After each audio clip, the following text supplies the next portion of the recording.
we are truly blessed to have a terrific officer serving as the Army G9, Lieutenant General Jason Evans, a great soldier who's had a lot of key jobs throughout his career, too many to mention, but do include service at Installation Management Command, and he has been on the ground as a garrison commander. So he's seen this enterprise everywhere from boots on the ground all the way up to the policy level where he's serving today. So there's no one better to close us out this afternoon than to have the G9 himself here. So Lieutenant General Jason Evans, come on up.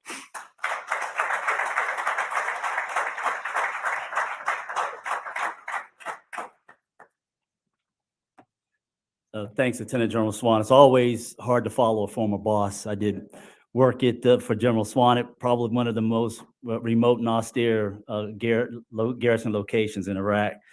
Lieutenant General Les Smith, good to see you.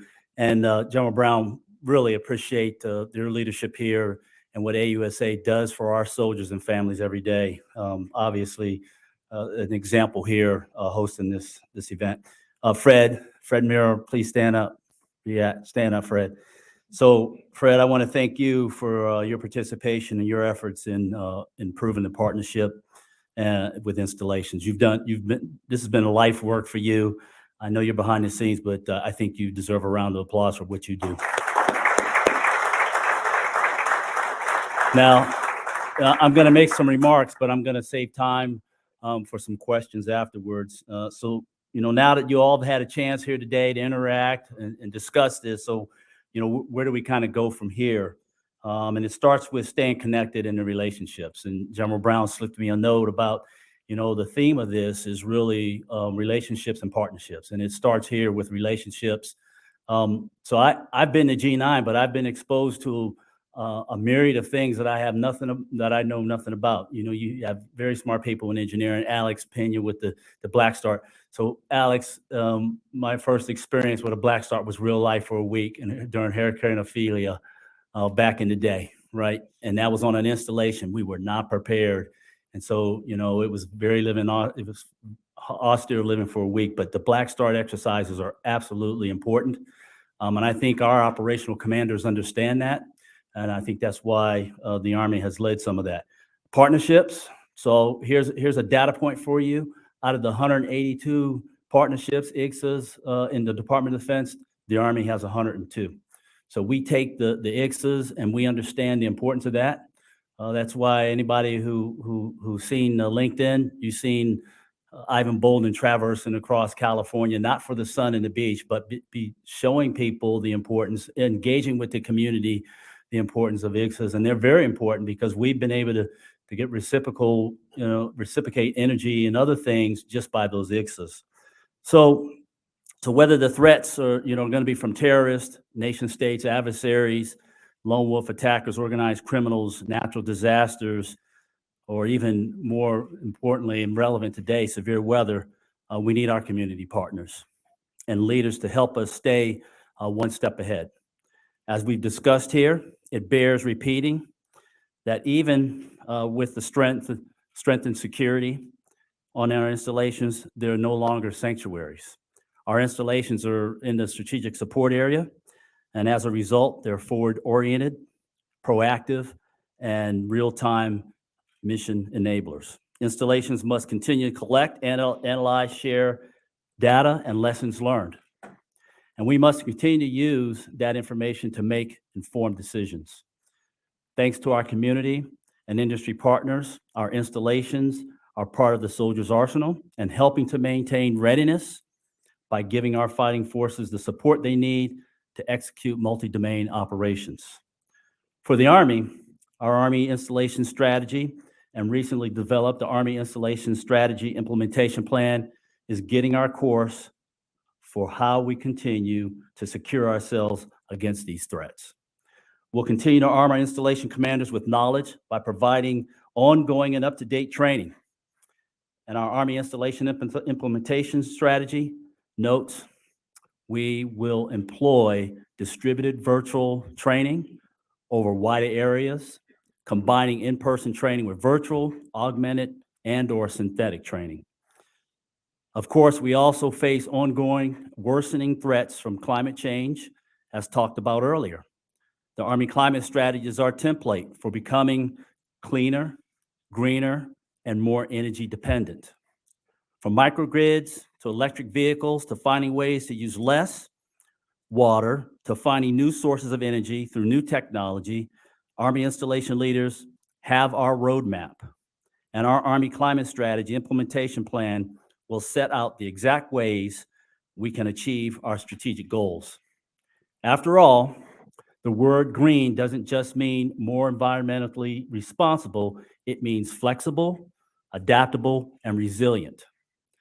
A key way the Army adapts to threats is by developing and leveraging the latest technology. Starting later this year, our Control Systems Governance Office will proactively coordinate among installations, communities, and industry partners to find and mitigate risk and address emergent situations. The Control Systems Governance Office will also help the Army develop and maintain a common operating picture of local installation operating environment by leveraging sensors and remote equipment diagnostics connected to facilities and systems on each installation. With your help, we'll continue to build out 5G, as mentioned earlier, on our installations, and we'll work with city and county partners to leverage law enforcement services and technology where we can. Behind the scenes, we'll use agile, flexible acquisition and budgeting tools to enable ourselves and our partners to get the job done faster with greater efficiency. We'll use our planning and programming, budgeting execution process as a critical enabler, ensuring the POM planning is synchronized to fund requirements.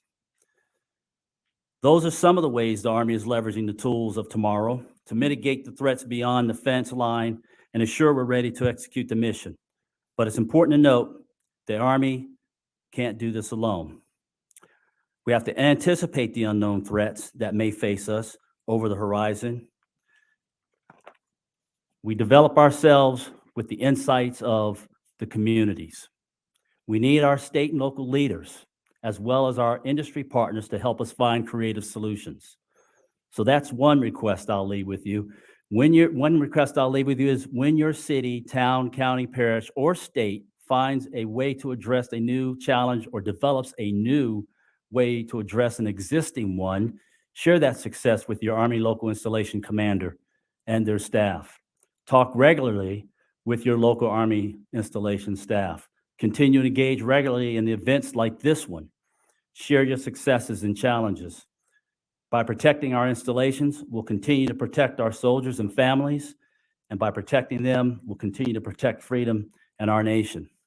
Again, I want to thank General Brown, General Swan, Les Smith, and all those, Fred, who were involved in today. This is a magnificent information sharing and relationship and partnership event. As always, people first, winning matters, Army strong, and I'll take any questions that you have.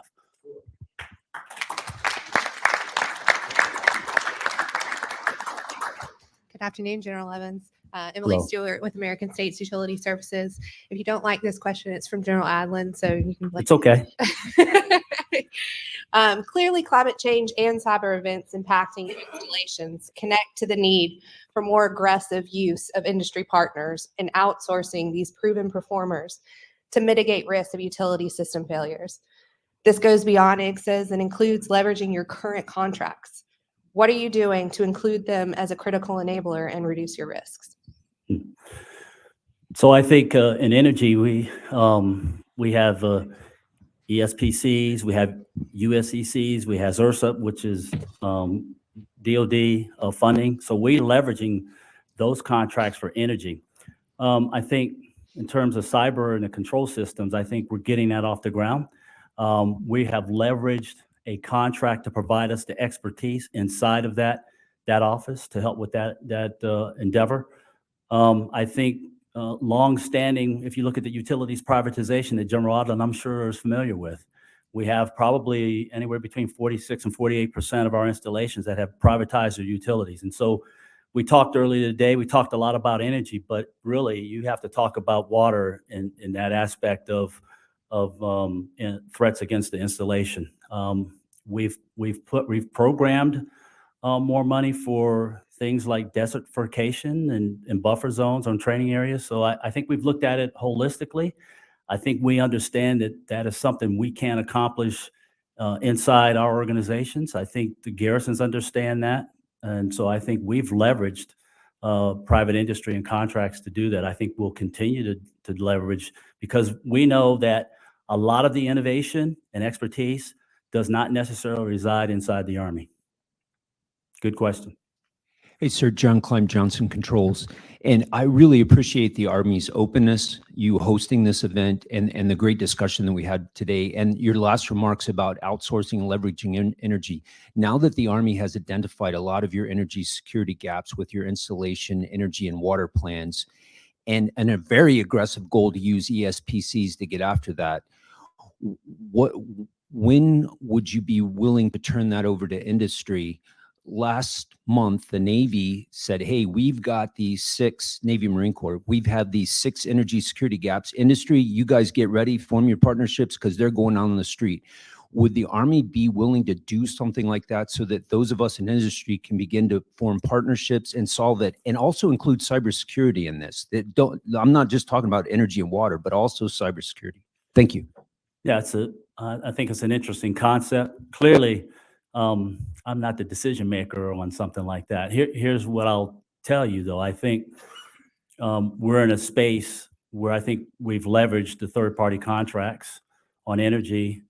I think we're in a space where, in terms of control systems, standing that up, I think we're at a crawl, run, walk. I think we've got to get that office stood up, complete the assessment. As you know, there's 5 different categories of control systems, and probably the largest category that we have to scope is the facility ones, and Chris Thomas has done a great job on that. I think there's still some policy that we need to get there. I think one size may not fit all. I think we're taking advantage of private industry. To answer your question more bluntly, I don't know right now that I could tell you that we could outsource all of that. But I can tell you that it's definitely to our advantage to leverage private industry on this problem. It's a good question. Sir, thank you for being here. I know you. How are you? Good, ma'am. Retired Army, of course. Yes, of course. Yes. The Army's focusing on data, freeing up data to be able to forecast and plan more appropriately. So I'm wondering, how is Army using the near real-time data that you get from the physical security? As you go into a gate, there's the scanning of the CAT card or visitor ID, that sort of thing. And so is there a way that data is being shared so that it can be used not only for energy utilization forecasting, but also for like base operations requirements, construction needs, those sorts of things? And if you weren't capturing it that way, then what are your other ways of capturing the data? So it's a Thank you, great sir. question. I think the system you're talking about is AIE, coming through an installation, primarily a security check to see if you got anything. So I don't want to speak out of turn with MCOM or anyone, but I think that system's primarily focused on those who come through and can we do a check. To give you a little what we've done in terms of programming in the POM is tried to upgrade that to maybe some facial recognition for that aspect of it. Now for infrastructure, we already have AIS that we use, and we have a system that collects data on infrastructure. And we do use that data to inform funding allocation recommendations that we're going to make in a POM. For example, based on the quality of the facilities, which we track pretty close, we can tell you how many facilities are poor and failing by category. And so that data is used to forecast across the POM. How much do we allocate, or how much do we recommend allocation for MILCON? How much do we recommend allocation for sustainability, which we get some goals and some guidance from OSD on that.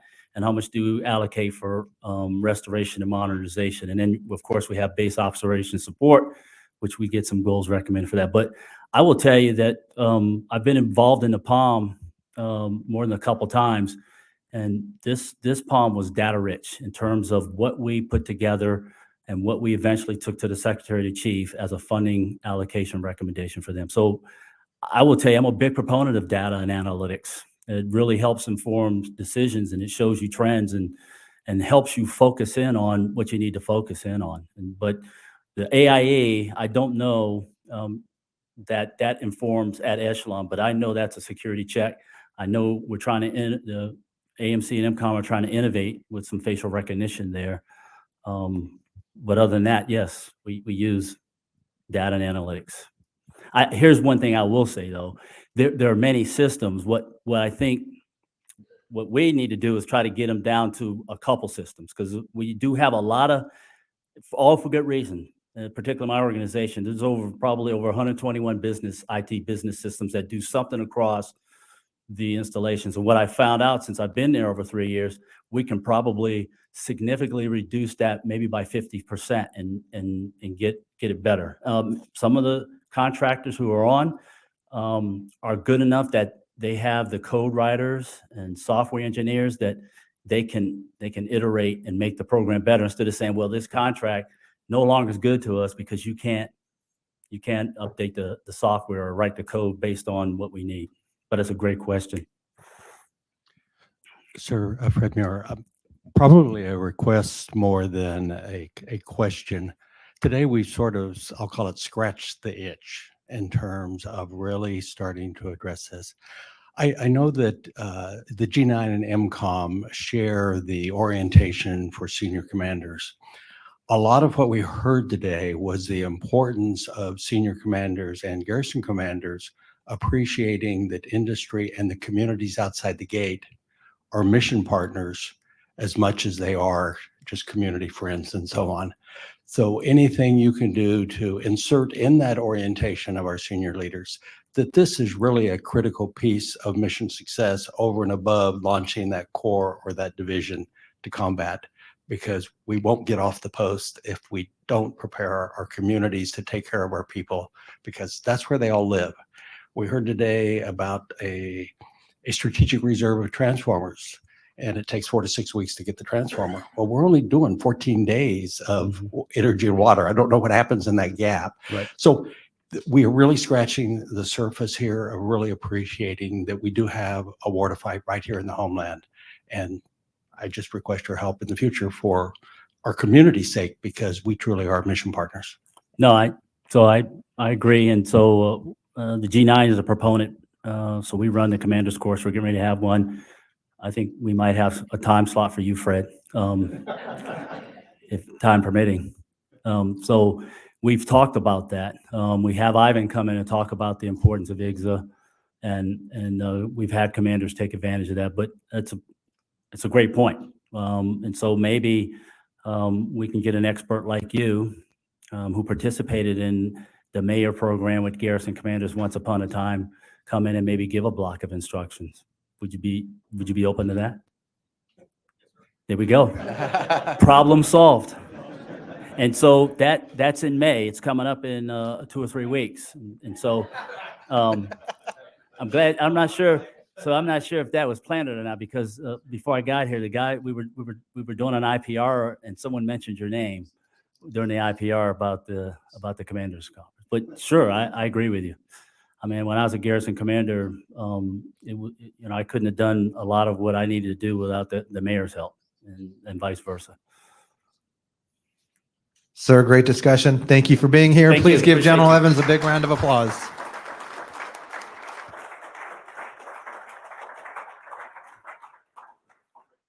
Way to close it up. Jason, thanks so much. Isn't it great to be here networking, and you just see the power of it. I mean, my God, just listening to conversations and the sharing of ideas. Not only that, but we got to see TW's patriotic socks too. You know, you miss that if we're virtual. That's for sure. I thought it was interesting. A lot of things we heard today, and interestingly, even though former SecDef Secretary Panetta was focusing on cyber, some of his general things, he kind of summed up, he said, relationships are key, was one of the things he said, which, boy, did we hear that from everybody, that partnership, cooperation, collaboration, cross-discipline collaboration and cooperation. These are wicked problems out there we're all facing, and requires that incredible cooperation, collaboration, cross-discipline. Kept hearing, energy resiliency, and heard so much about the microgrid. I have this picture in my mind that this is a very tiny grid, the microgrid. So it's kind of interesting. It gets smaller and smaller in my mind, but I know it's not so small, but how important that is. Also, Secretary Panetta, he said, a democracy, governed through leadership or operate by crisis. And one of the reasons we're here sharing these ideas, you could really make that military, is going to govern, operate through leadership or operate by crisis. And it seems like, I don't know, things have gotten so complex. It used to be we operated a lot through leadership and the planning to predict things. You can't predict it anymore. These things that are happening, some of the stuff, if you said, I think this is going to happen in the future, people would say, oh, you're crazy. So it takes that incredible cooperation, collaboration. So we're not operating in a crisis consistently, and those partnerships to solve. And obviously the fundamental thing that's changed is, ideas used to come from really the government, the military, going to industry and others. Now it's from industry. So how important is it? And yet, when you look, a lot of the regulations, restrictions, and as Lisa Lamb said, the No Brigade is alive and well, because the No Brigade is kind of designed for these things that may not have kept up with the partnerships and what needs to happen in this collaboration to get to a solution, because it's designed for an older system. So, wow, terrific to be together. Again, a special thanks. The folks pulled this together, did a great job, and the meetings team. But some of the folks, without the Godfather, I don't think this would have been as effective. Fred, thanks, helping pull this together. Norwich University, thanks for your incredible contributions to this. I think it's appropriate. We're in the Gordon Sullivan Conference and Events Center, and that hero who's, if not the, at least one of the top graduates of Norwich. And so here we are in his conference center, and thanks for your contributions, and so many more. Again, Jason, your team, and across the board, everybody, especially folks that traveled, sister services, we had the Marines, Navy, really great inputs. Thanks so much. So I would just say, before you leave, make sure you get the cards and finish that networking of those folks you wanted to see all day.